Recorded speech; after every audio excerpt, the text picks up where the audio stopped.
Hello again, everyone. Todd Struch, the Horror Nerd, here at Scares That Care Charity Weekend number 6 down in Williamsburg, Virginia. I have the distinct pleasure of standing next to legendary Hollywood composer, Mr. Harry Manfredini. Harry, how are you? Hey, nice to meet you. Great to be here. Great show. Great show. It is a lot of fun, isn't it? It's not only a lot of fun, it's just, it's really well, it's run well, everybody is so nice, the people that work here, and we really did some fun things. Yesterday, the thing with the trick-or-treat kids. Oh, that was great. Oh, man, it was a ball. And, it's just been really a great time here. Really having a good time. I never thought I'd see Captain Spaulding, Sid Haig, giving out candy to little children. There's the same thing even with Kane Hodder, the same thing, Yeah, that was pretty cool. I'm sort of like kind of innocuously just a person, but I gave out some candy. You did. You did. I think I took some. Oh, wait. I'm like, I'm 15. Yeah, I believed you. I thought it was a costume. I wish. Harry, I almost don't even know where to start with your career. I mean, so many iconic genre films. I mean, I'm just going to hold up some of your CDs here. Friday the 13th. That's the game. This is the, okay, this is the game. Good soundtrack, great. Fridays, they're up there. All right, so we got Friday the 13th, House, Jason X, the Omega Code, just so many.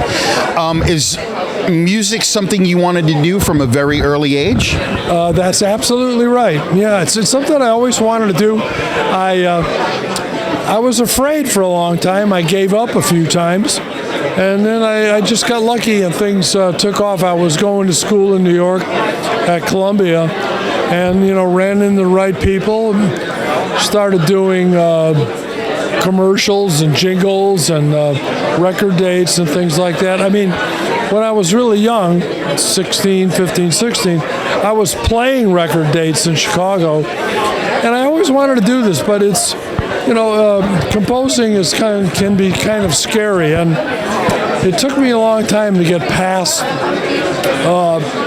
just like, oh, wow, this is, you listen to Beethoven or somebody like that, and you go like, wow, that guy's really good, or Jerry Goldsmith or people like that. And I found my voice, and everything went well from there.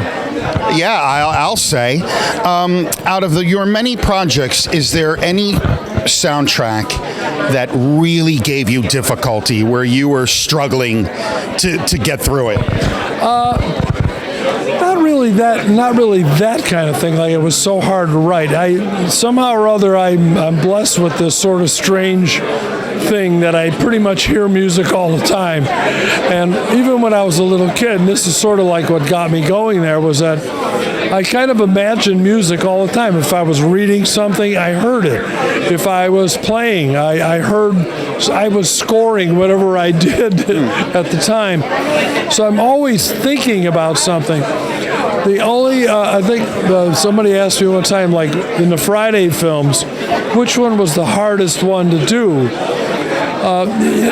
Because, they're all basically Jason, so there's a certain amount of material that's always the same, and yet there's other stuff that, you add different things for characters. But when I was doing part 5, which is, I don't know if you're aware of this, but there is no Jason in part 5. It's the ambulance driver who's the killer. Right. And starting out, after I saw it, I went, oh my God, I'm going like, I had to work extra hard to sort of keep selling it was Jason. So in a way, that one was hard, only because I just was like, I can't let anybody know ever that this is not going to be Jason until the end. And so the hard thing about it was that knowing it wasn't Jason, I just wasn't motivated the same way. So it became more of a little more work. It came out fine and everything like that, but it was just weird that knowing that it wasn't Jason.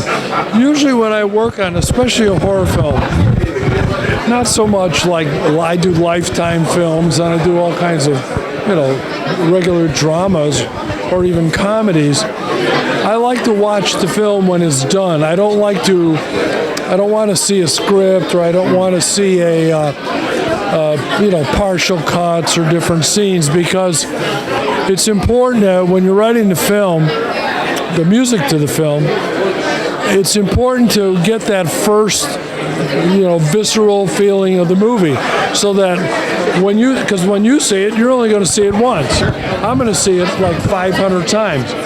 But if I know there's a guy coming out of the closet with a knife, you don't score it the same way as if you don't know that's good. I want to get that feeling of not knowing what's going to happen.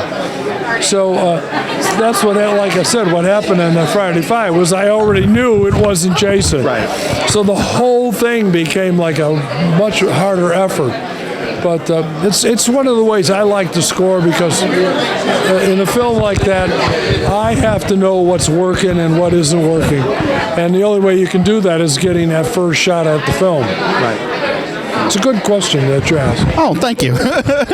So hopefully I can follow that up. I've got one more for you. Do you have a personal favorite that you've done? Yeah, my packed answer to that is whichever one I just finished. That's my personal favorite.